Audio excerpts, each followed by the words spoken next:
Hotuba Mlimani sehemu ya 6 kipengele C. Heri wenye njaa na kiu ya haki, maana hao watashibishwa. Mathayo 5:6.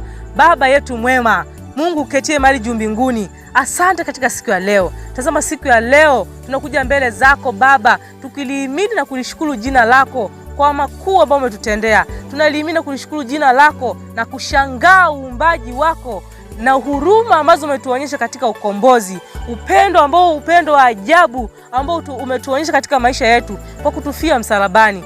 Hatuna lugha ya kuweza kuelezea upendo huo zaidi ya kusema kwamba Baba, asante kwa yote ambayo umetutendea. Katika siku ya leo namuomba Roho wako Mtakatifu akaweze kumwaga kwa wingi katika mioyo yetu, akaweze kusafisha uchafu wote wa dhambi, akaweze kutuelekeza yote ambayo yanafaa kwa ajili ya ufalme wako. Na kupitia hili hubiri la leo Baba, watu wengi wakakuone wewe, watu wengi wakasikiza sauti yako kinena na kuweza kuyashika yote ambayo yanafaa kwa ajili ya ufalme wako. Tunaomba na kuamini kupitia jina la mwanao Yesu Kristo, amina.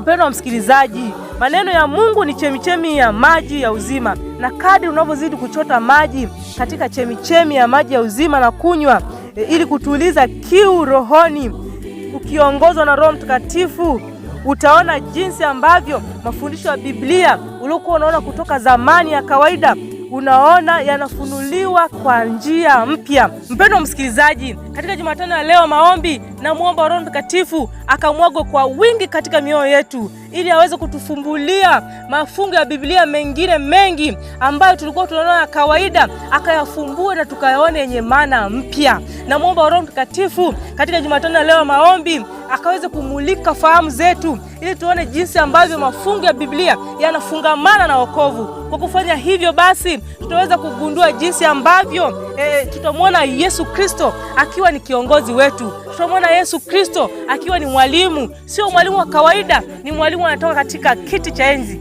ni mwalimu ambaye anatoka kwa Mungu juu mbinguni.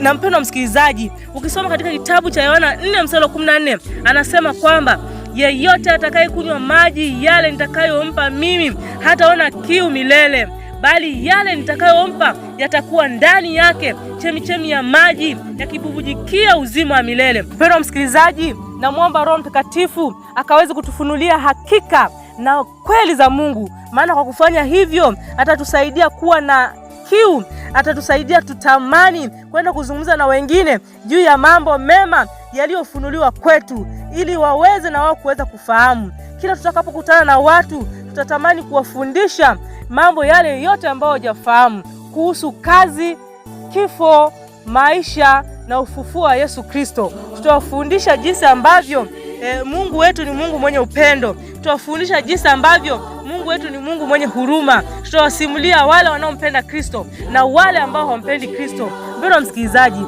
wapeni vitu watu nanyi mtapewa. Hiyo inapatikana kitabu cha Luka 6:38.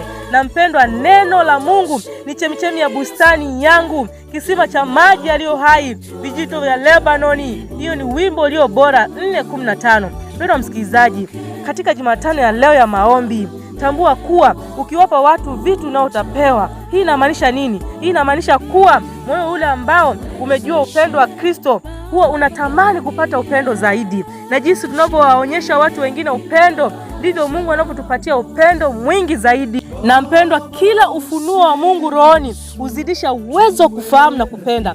Natambua hili mpendwa, Mungu wetu hupenda kutufanyia mambo ya ajabu sana kuliko yote tunayoomba au tunayoyawaza. Hii inapatikana kitabu cha Waefeso 3:20. Baba yetu mwema, tupatie roho, tusaidie tuweze kujishusha kama Kristo alivyojishusha, maana Yesu alijifanya hana utukufu kwa ajili ya binadamu sisi wa dhambi, na akapewa Roho Mtakatifu bila kiasi. Sasa basi nasi tunakuomba utunyenyekeze. Sisi wafuasi wako tuko tayari kukusikiliza. Tumeamua kujitoa kwako. Kaa ndani ya mioyo yetu ili ukaondoe uchafu wote na mawazo yote mabaya na kujazwa kwa Roho wako mwema. Maana kwa kujazwa kwa Roho wako mwema, kwa kufanya hivyo tutaweza kutimiliza tabia zetu zikawa kamili kama tabia za Kristo. Baba yetu mwema, tupatie Roho wako mwema ili tuwe na kiu na hamu ya kuwapelekea mafundisho ambao umetufunulia sisi na kuwapelekea wale ambao hawajafahamu mafundisho juu ya maisha au kazi ya Kristo.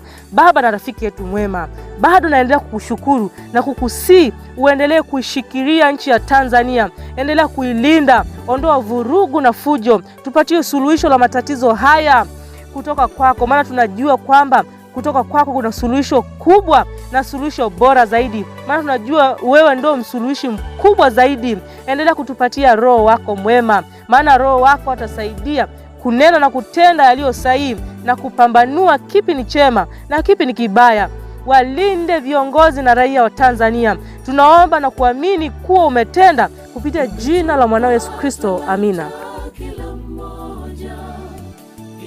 Tuifanye kazi yako japo kwa idadi tofauti, kusudi tufanye kazi yako. Tumehudumu japo katika changamoto.